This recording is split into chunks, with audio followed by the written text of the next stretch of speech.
let's begin to prove that the Haibiru are the Hebrews who are the native Indians in Peru.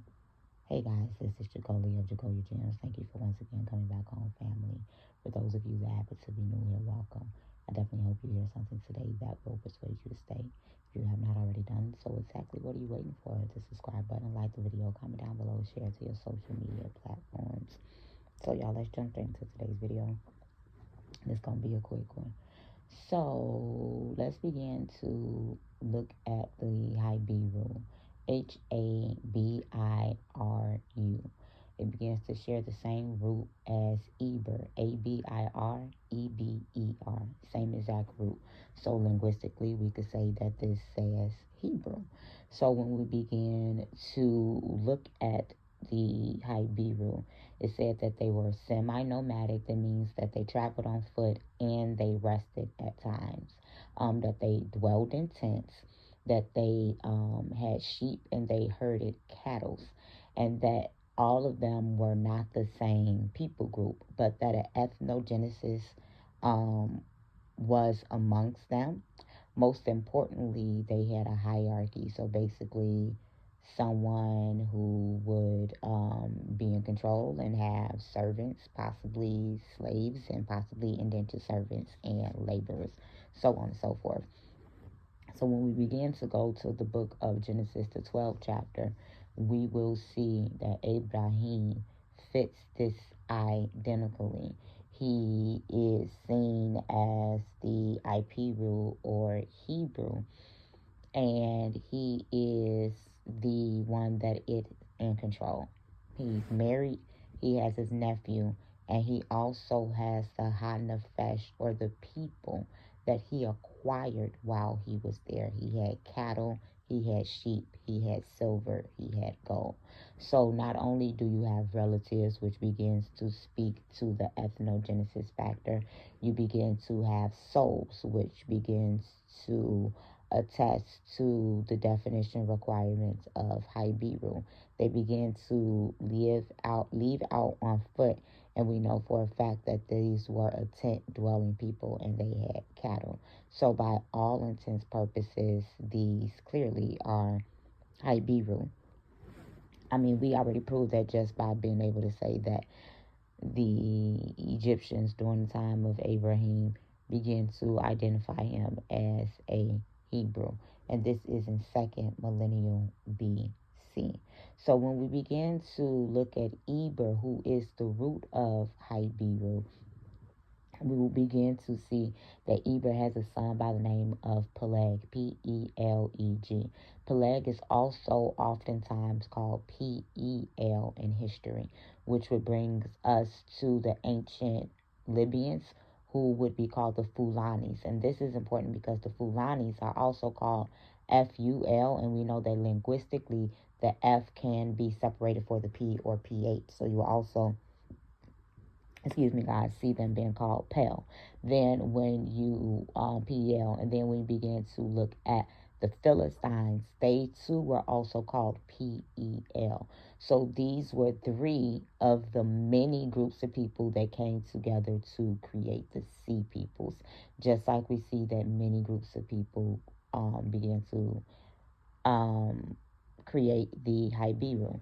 So in 6000 BC, there are ships found, and these ships were of these Cushitic and Hamitic and Hebraic people groups leaving from out of going into East Africa, leaving out of Saudi Arabia, leaving out of East Africa, going into Southeast Asia and into the Americas.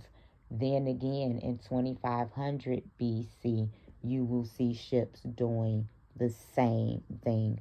When we begin to look at the ziggurat that is present in ancient Peru, it is there before the one that is present in Egypt. It's so many things that I could drop down in this video that I'm not, because I'm going to make it short. And during this time, the mound builders were in Egypt. And so this is very, very important to know. So when you also begin to look at what has been discovered recently, let's go to history first.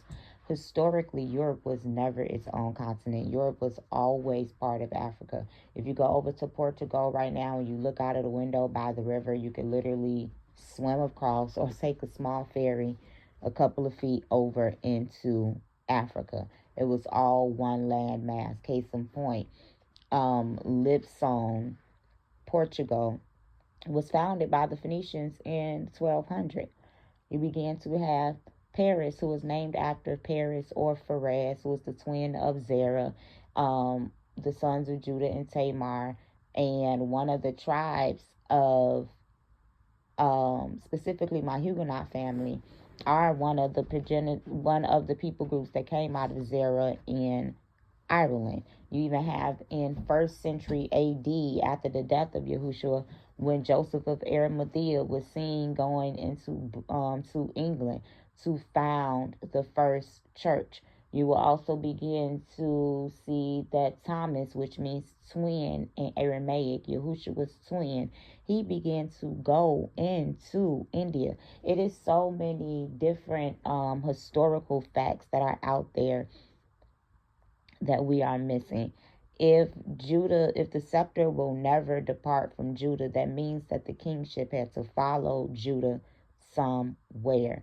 So when I began to look at my holiday ancestors during the time of King James, my grandfather Mayor Leonard Holiday knew King James, and he was knighted by King James. And so this is something that we really have to begin to look into. So when we begin to go into the fact that with Abraham and these Hebrew in the second millennial BC, let's go linguistically and see what else Hebrew means.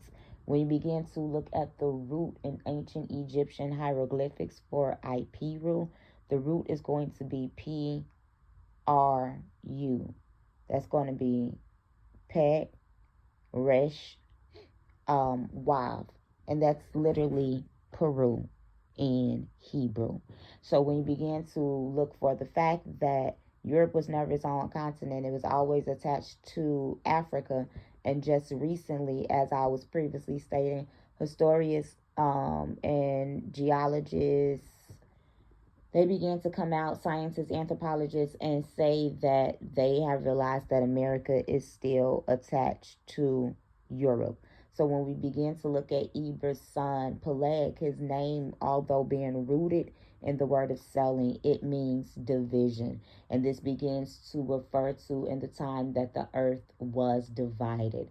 And a lot of people began to speak to say that this was referring to Pangea, and people think that Pangea was something that was just foreign or whatnot.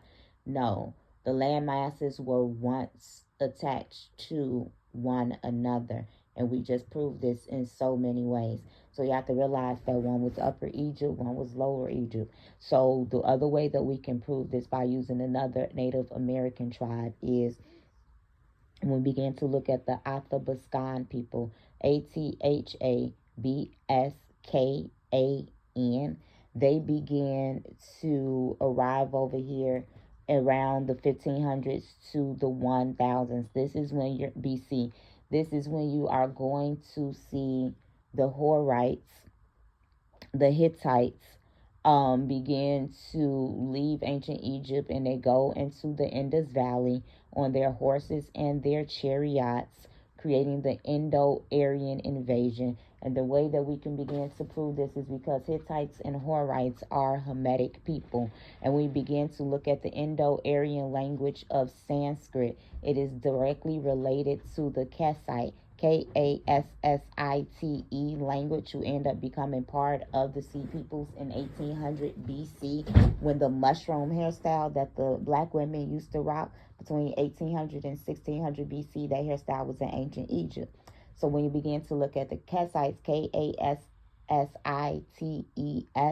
they're actually the Kalsuhim, Calsu in the Bible, Him, who was actually the father of the Philistines, which would make sense as to how they would be part of the ancient sea peoples with the P-E-L. So when you begin to look at this Indo-Aryan invasion, we'll begin to know without a shadow of a doubt that these people definitely originated in the Iranian Peninsula coming over from Mesopotamia. So then when you begin to see that these Athabaskan people coming over from this landmass, because remembering, I'm about to prove that they came over here in 1500 to 100, we should be able to see. So when you be able to see in the 1500s, the tribe of Dan is a seafaring people group. And of course, they are one of the tribe of Israel. It is essential to know that at the death of Moses in 1372 BC, you'll begin to see some circumcised Greek mercenaries by the name of Dinana or Dinan are seen coming back into Egypt to begin to help subjugate these Shashu of Yahweh. And this was in 1200 BC. This was in the time of the judges around the Battle of Kadesh. So then when you begin to look and see between the 15 to the 1000, these Athabaskan people who also called themselves Danim, D-E-N-E, Dan. They also call themselves Temne, T-E-M-N-E. This is the son of Esau, Temne. This is also the ancient name of Yemen. And when you begin to see these people appear in Africa, we can begin to look at the Afar people, who are known to be out of the grandson of Abraham, whose name is Afar. And this is where you're going to get the original name of Nigeria, Igbo land, specifically Africa. The name was Madan, and Madan is the name of Abraham's son, as well as the name of Abraham's son, Midian. And so when you begin to look at the Madan, Africa was named Madan by Africa. So we just see that Madan was one of the sons of Abraham, and by means two. So Afra. So that means that Madan by Afra, there should be two Africas, and this would be explaining Pangea and the splitting of the land masses just by definition. And when you have Afar, this is Afar. Afar is the progenitor of the Afar people, who are also called Kali Dan. Dan mean people and Kali mean black. So when we begin to see the tribe of Dan amongst these Afar people as well, let's continue to follow this, because we just saw a couple group of people calling themselves Dine.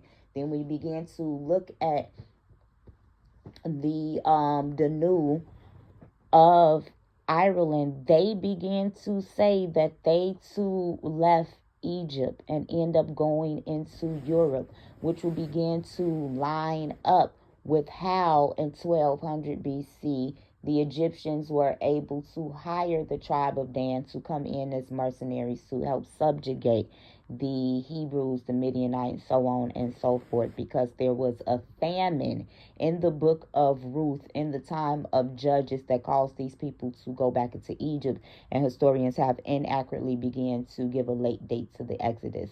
The Exodus was not in the 1200s. The Exodus was around 1344. Moses died in 1372. And I have all of the math lined up. So then when we began to look at these Athabaskan coming over from Alaska, who began to call themselves Dine and Temne people, we see how the Temne and the Dan people began to travel, and we began to see Kali Dean. So let's take a stop back into India. When we began to look at India and this Cushitic factor that we also see among the Afar, we should be able to speak to the fact that the Darwinians are ancient Cushites, being directly the same people as the Ethiopian, the Eritreans, and some begin to say the Somalians as well. It is essential to know that Kali is their black mother goddess, and that Dan was prophesied to be as a serpent leaping from Bashan. Remember, these people are called Athabaskan, Baskan. Bashan, Bachan, is the landmass that Dan, the serpent, was said to leap from.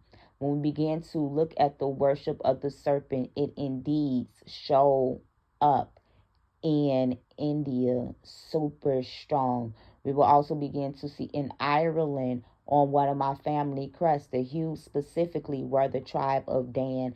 They came over from Portugal and Spain and went into Ireland after the Spanish Inquisition. The serpent is on the Hugh family crest. It is also essential to know that the ancient Dahomey in West Africa are known and the Afar people to be from the tribe of Dan. And my grandfather, Mayor Leonard Holliday, who was from the tribe of Dan.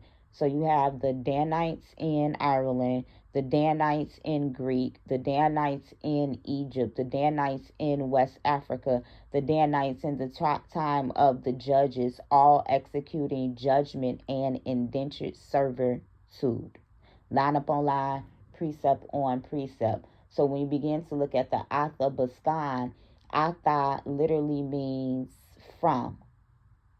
Baskan is country of. Dine or Dan means people. Same as Dine Kali when referring to the Afar means people. The Israelites are consistently referred to as people in the Bible, people meaning human. When we look at the Choctaw Native Indians, when they went into Oklahoma, Okla means people, and Huma means red.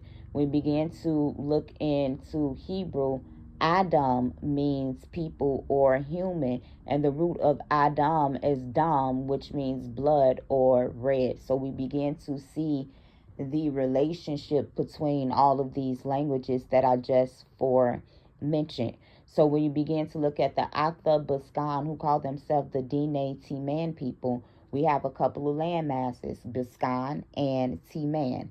You have Baskan is from the land of Baskan and from the land of Timan. So let's see if we can also find, because we already found the Dine not only in Ireland and in Greek, we found it in West Africa as well as in Baskan as well as in Egypt. So when we begin to look at the Timan, we already stated that this was one of the Edomite names. It's also essential to know that the Israelites were found in Yemen in 333 BC under the Persian captivity. And this would be Judah, Levi, Simeon, and Benjamin specifically. Not saying any other tribes weren't there as well. So when you look at Yemen, it will be Yemen or Temne or Timna or Jomon. And so when you begin to look in Japan, you begin to have the Jomon or the Yemen Japanese people who fathered the Siberians. And then the Siberian bloodline ended up in the Afghan Bashan people. And this is because they are part of the tribe of Dan, as well as some Edomite factor among them who leaped from Bashan as a serpent, going into Yemen and coming from out of Yemen, going into Japan, and then to Siberia, Alaska. And there you begin to have the Athabaskan. So on today, we have begun to ascertain linguistically, based on migration patterns as well as dates and names and customs, that the Haibiru are not only Hebrew, but they are the native Indian Peruvians. We have begun to prove that the Athabaskan native Indians indeed are the Temne as well as the tribe of Dan. We have begun to historically and archaeologically uncover and discover that Pangea is not mythology, it is history. We just learned a whole bunch in under 20 minutes. Food for thought.